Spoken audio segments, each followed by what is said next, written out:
В преддверии 30-летия независимости телеканал СРРК совместно с кинотеатром Сары-Жаляу начинает проект «Ровесники независимости».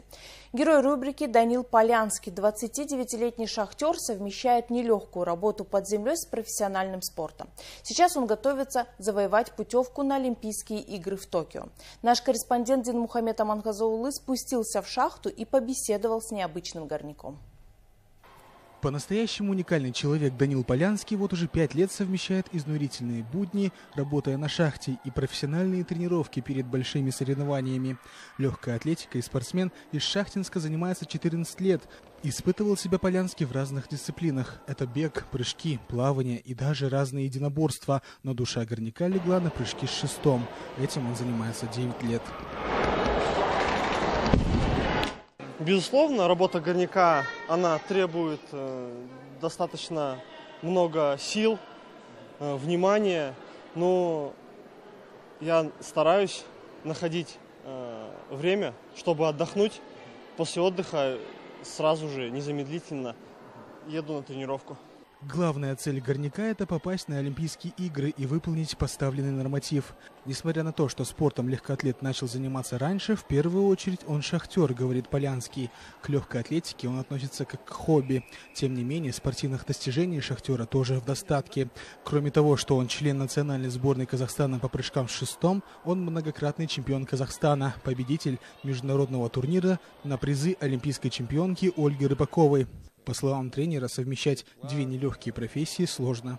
Тренируется 5 раз в неделю, 3 раза здесь, в манеже, непосредственно с подготовкой с шестом. А остальные 2 тренировки он проводит в своем городе Шахтинске. Там, где плавание, где кроссы, где силовая подготовка. Сложно сейчас подготовиться ему к Олимпийским играм.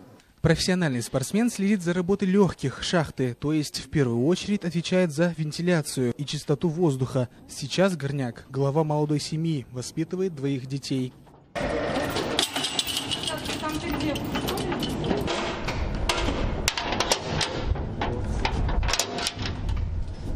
Казалось бы, легкая атлетика и работа под землей – совершенно разные вещи, однако Полянский находит сходство и в этих профессиях. Помимо физической нагрузки, это опасность получить травму. Такой очень интересный вид спорта. Из легкой атлетики он считается самым красивым, самым опасным.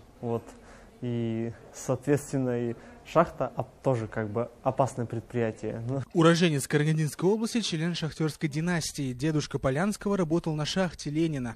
Сейчас там работает брат спортсмена. Сам Данил трудится вместе с отцом в разных бригадах. Наш герой является самым ни на есть ровесником независимости. Родился он 17 декабря 1991 года.